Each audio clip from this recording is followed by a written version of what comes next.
Салом алейкум бародаро, каси хубен, саломатитон хубай. Бародарҷоно, ина мошине ки ман кор кардистам, Volvo, мошини Airtrans, Volvo 460. Хоб, дута спалка дора, мақсад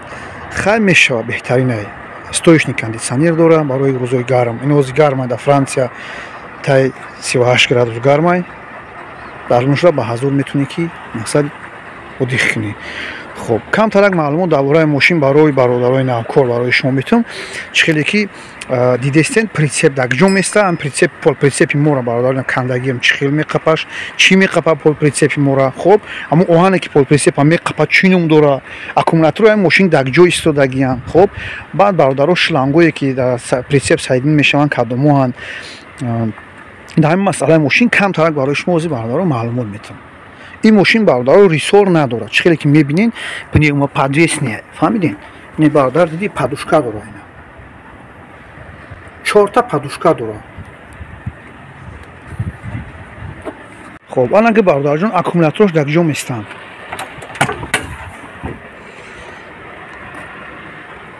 چیزی که همی دیدی استیم برادر همی اکومولاتورش نمیجا میستن اکومولاتور همی ماشین اینا کشتنی مساش همیجا میکشی خب خیلی رزینو برای هوی کردنشان انا که برادرو چخیلی گفتم باکوی همی ماشین تا 1 تن سوارکه را میبرم 1 تن 960 لیتر مخدم زپافکش کردگیم یک باک این ایس طرفی دستی چپ دوره باکی دیمش طرفی دستی راست خب ممکنه که شما را وقتی اگزامین وقتی سابیسید و گذاشتن شما میپرسن که امو کدوم ماشین کردگی یک گفتی که Volvo 460 مقصد میدونی که چند لیتر سرکه میخوره 900 تا 1 تن سرکه میبره برادر خب ادبلوش اینا برادر بچوک ادبلو این بچوک ادبلو او ادبلو را میدونی که یعنی اوای برای مقصد آسان سوختنی همی سوزشویش دیزلش و مسئله شلنگو برادران یکنی شلنگی پداچای воздухи постоянка خب انا برادرجون شلنگ ابرد کشای ایدو تایدیگاش برای ABS برای پلتفرمیکو برای سیستم الکتریکیش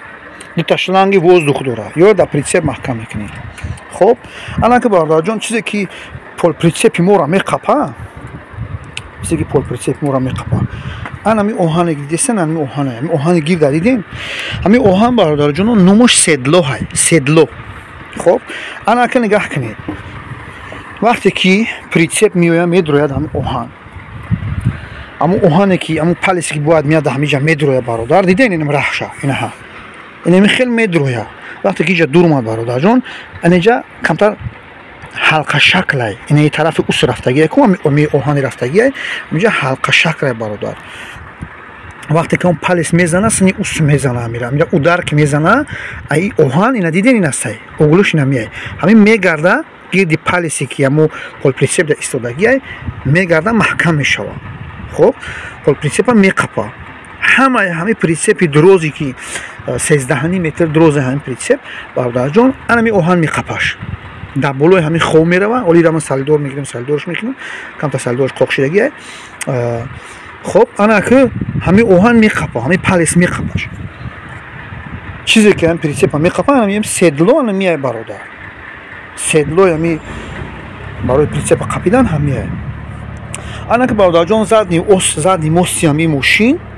وقتی که بور میبری وقتی که تو بورد میکنن میگن که بعضی هم میگن که بعد تو چند تا بور میکنی تو چند تا مثال مستوی شما ممکنه بور کردن برادر در این ماشین در این اروپا در وقتی که در گیرتک کار میکردم هر یک بالونی میره برادر جون می موسی قفا تا 12 تن برادر ما در گیرتک اجازت بد فهمیدین در بعضی فیرم‌ها این اسماتی ای کدام شهر میبره برادر شهرهای هستن که تو 11 چند ای مثال شهرهای هستن که تو 12 تن اجازت رفتنش در راه فهمیدی انا برادر جون همی کاری که من خدم کردگیم مثال تو 12 تن همی موسی وزمی موسی قفا قطی بردگیم اینا برادر Volvo خب دیگه یگون چی نداره یگون چیزی تری بگوی که نفهمایی نداره وقتی که برادر جان نگاه که وقتی پرینسیپ محکم شوه کو خود زدن خود میره در پرینسیپ وقتی که میزنی همون پلیس که میدرویه جوش ده همین روچکه شما میبینین که همین روچکه برادر جان درون میدرویه تو هم میجره این درون میدرویه فهمیدین وقتی که درون درمد او زموک محکم میشوه اوسو دیگه این تمام پول پرینسیپ محکم میشوه انا وقتی که تو بگوی که با پرینسیپ بکنم برای کندن برادر جان چیکار میکنی نگاه کن این حوزی برومدگیه این دیگه حوزی چیکار کردن نمیشوه انا همین دیدین اینها این دیم زموک شد همه تیگه چم خیلی دوره همه تیگه چو دورن این برادر جان وقتی که این روچکه که درون درمد وقتی این روچکه میدرویه درون سنی دستی چپ میگیره خچه میدرویه ایست میگرده درون میدرویه ایست فهمیدی انا یکی دیده استن کو اینها میبینه شپینگالت بگیم این پالیسی که وز دیدین بالایی میشوه کو وقتی که این روچکه درست که رفت درمد او طرف این میخنبه پایون محکم میکنه این پایون که میخنبه محکم میشوه دیگه این روچکه بالا ایسوسه نمیجنبه فهمیدین انا بگوی که پرینسیپ بکنم اول این بنده که میگیری میکشی همین پالیس بالا میبرویه همون شپینگالت بالا میبرویه باز زموک طرف دستی روست میکشی زموکه باز سنی خودت فهمیدین سنی خودت میکشیش میویم تا اینا یوز بگیم وقتی که پرینسیپ بزنه در جوش که بدرویه بعد این درون میدرویه این همی سیستم داره انا برادر میشوه که همین پرینسیپ تو نگاه کن پرینسیپ تو همین پرینسیپ تو وقتی برادر جان میدرویه فهمیدی در جوش که میچسبه محکم میشوه در همین سدلو محکم کشید بعد اگر کم تلک ایتا شافیور خوب باشی چوستویتلنس داشته باشی اگر وقتی که ماشین تو تروگت کردی کو تو ماشین حس میکنی خب برادر جان چی خیلی گفتم که اگر تو شافیور خوب باشی چوستویتلنس داشته باشی تو بفهمی که همین وقتی ماشین تروگت کردی همین ماشین ایجوش چخیل تروگت میکنم وقتی تو پرینسیپت بستگی باشه برادر وقتی تروگت کردی کو اگر همین صدای تو لوفت داشته باشه کو همین ماشین قلپ میگه فهمیدی پیش های کردن دا کو نگاه که همین برادر همین درونی همین کو درونی همین لوفت پیدا میکنه لوفت وقتی که تو پیش های میکنی برادر همین پالیس دمی درون کو بازی میکنه به قلپ میزنه فهمیدی وقتی که زد برادر وای دولگا دیگه باز دولگا نمیره ودا وقتی که زد پیش قفو زد اما پالیس ممکنه شکستنش یا که ممکنه پریدنش فهمیدی میشه که اون پالیس سری میبره تو میره پرینسیپت میره و اصلا دیگه خوب برادر جون انا که برای این خیلی شوه برادر وقتی کمی لفت پیدا کرده فهمیدی که تروگت کردی که تو چوستوت کرده که این ماشین هم تا قلب میکنه کو برای این برادر جان جای رگروفکه داره اینه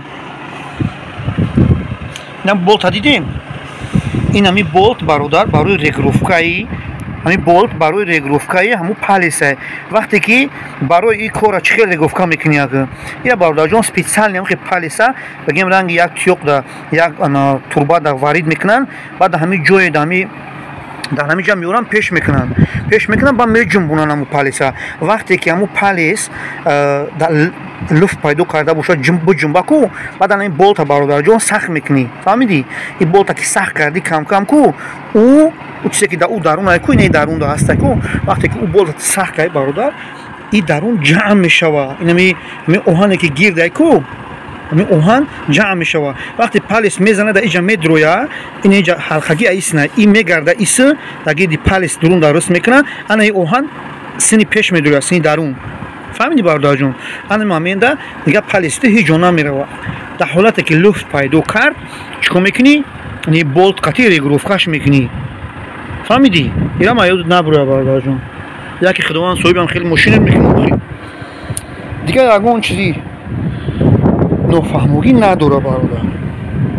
خب برادر جان این دوره جای سماسکش این هسته این جای سماسکش میکنی فهمیدی اینجا سماسکه میکنن برادر هسته که همین صدلا خودش автоматики خودش خیچه سماسکه میکنه فهمیدی برای درونش دوره هم خیلی وای دوره یوم کسته دوره که заправкаш мекунӣ ами берун полни салидора заправкаш мекунӣ ва вақти раҳ гаштани худаш хуча смазка кардан мегирад бародар фаҳмидӣ хуб ненамиқа чиз дора ягон дигар чизи зиёдӣ нест шкели гуфтум бародар чорта падушка дора инҳа вақти падушкаро باز میرم پول تنشون تو میتونم پول داره پول چقدر میخوام میبرداریش میجیش میخیزم میشینم خب برادر جان یگون چیزی کینی یگون چیزی نفهمی نداره ماشین ان شاء الله بچه‌های خودمون کوچیک‌های خودمون برادرای خودمون همش در سیستم اساسه شما ان شاء الله هم سیستم را سازی سفرهای کار میریم برادران خب انا که نگاه کوز نشون تو بودم هم چیزی رکی هم پلیس رکی همین پریسپ 13 متر را میقپا همون پلیس برادران این است اینا دیدین اینا همی فقط همی میقپا پریسپا اینا گیرش دیدین کنافکا داره اینا کنافکا اینا ها گیردش چقره همون اوهانی سدلو همون زمان که سدلو ده همین مدرویا گیردی همینجا محکم میشوه پایین دیدین بورتیک داره بالا پایین بورتیک داره موبایل چقره همینجا مدرویا محکم میشوه وقتی گفتم لفت پیدا میکنه کو وقتی لفت پیدا اونه برادر همین انمی پالیس همین پریسپ همین تا قلوب پیش قفو کی رفت ای همون بولت نشون دادگیم کم ترک رگروفکاش میکنن چیکار میکنه بعد دیگه نمیجون با لفتش گم میشوه انمی پالیس یگونه پریسپ مورا همین میقپا برادرم اینمی راست میره بین همون سدلو دا مدرویا فهمیدین اینا برادر جان فراموش نکن دستگیری تا فراموش نکن لایک هبوجق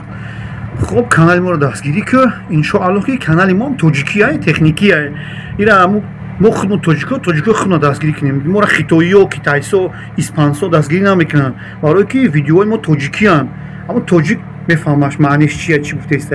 خب این اگه کیتایس نمیفهمه که ما چی گفته استیم برای هم که برادر جان دستگیری تا فراموش نکن لایک توجیک مثلا هم سیستم یوتیوب چیزی که داره تو همون کاراتا دیدم بگی خب یگون چیزی نفهمیدی نداره دیگه اینا پریسپ ولی ان شاء الله یک نوار درباره پریسپ میکنم دروزی پریسپ فهمی درونش خیلی چیکو میکنن پریسپ رو بازی میکنن ولی یک نوار برای پریسپ میکنم رفتیم ما ان شاء الله در حق شما دعا گوییم شما هم در حق ما دعا کنی خب انا که برادر جان برای زپرافکای ادبلیوش نگاه که جو زپرافکا میکنیم اینا یه میکنی دیدی این هوی میشوه اینا برادر جای زپرافکای ادبلیو میمونه کلیتا هویش میکنیم تمام زپرافکاش میکنیم خیلی باکو اکی زپر وای کردنش مثلا معلومه باکی گلاونش برادر اینمی طرفی شافیوره اینمی شافیور باکی گلاونیه همه وقت که زپرافکا کرده اول زپرافکا کنی برای دا چشمو چطور نشون میده که کدوم مثلا چند لیتر دا اوجه وای کردسته خب انا برادر برای جایی که مسئله میریزین مثال نیمی پیش شدین جایی که مسئلهش هم میریزیم جایی که مثال دورنیکای لبوای او میریزیم خب یا که شوپش داگی جای حوزی برایشون نشون میتون خب برادر جان این اینمی تا اینمی دستی روست نگاه کنیم اینجا داره اینجا پیش میندستم میکشیش دیدی یه همتری شپینگلی داره ای پرابو داره اینا میکشیش اینا تمام هوشی اینا برادر کلی هوشی دیدی جایی که دورنیکو دا او میریزی این است ای طرف شافیور اینا صورت شد دیدیم یعنی خودش معلومه که برای دورنیکو های دیدی نه کلیتوی که برای بالون هوی کردن تیپا منتیروفکا این هستن اینجا موندگیان کلیتوش دو تا منتیروفکا بگیم که برای کلیت بالون داره بودا و درون بامبالوکش برای هوی کردن همو ارماتوروش بگیم همو یوردن میکردگی چیزو همی از پامگاتیلوش خب انا برادر جان برای مسئله ریختن اینا جای مسئله ریختن شه اینا شوپای برادر اینا شوپی همی ولوای 460 فهمیدین اینا برادر 2022 ولوا اینا برادر جای مسئلهش ایه جای شوپش ایه اینا برادر برای رادیاتور او ریختن تاسول این است دیدین اینا برادر جان ستویش کاندیشنرش اینا میه برادر اینا وقتی ماشین جاش سوراخی باشه میجیش گیرون میشه مثلا کار میکنه این فیلتری که از ای برم مثلا برای یکی پیشکش گیرون میشه همون کاش دیسته همین فیلتر توزیع کردن فیلترش همین جای مثلا اینجا میگیری توزیعش میکنی فقط نیسته خب دیدین خیلی برادر جون خیلی بسیار دچکوش همین جا مثلا کابین نمیبرداری برای یگون کار کردن به حد کابین میاه که فاسونه خب اینا برادر جونا در حق ما دعاگو باشین. خداوند همه شما را نگهبان باشه. دستگیر تو فراموش نکنی. برادرای نوکار اینا ماشین اینا بگیم که سیستم چیزی که داره برای شما دیدین خیام. خب یگان چیزی قینی نداره، یگان نفهموگی نداره برادر. درونش کامفورت درونش لوکس خیمش کنوبکه یوخی. خداوند همه ما و شما رو نگهبان باشه. در حق ما دعاگو باشین. رفتیم دارشیم.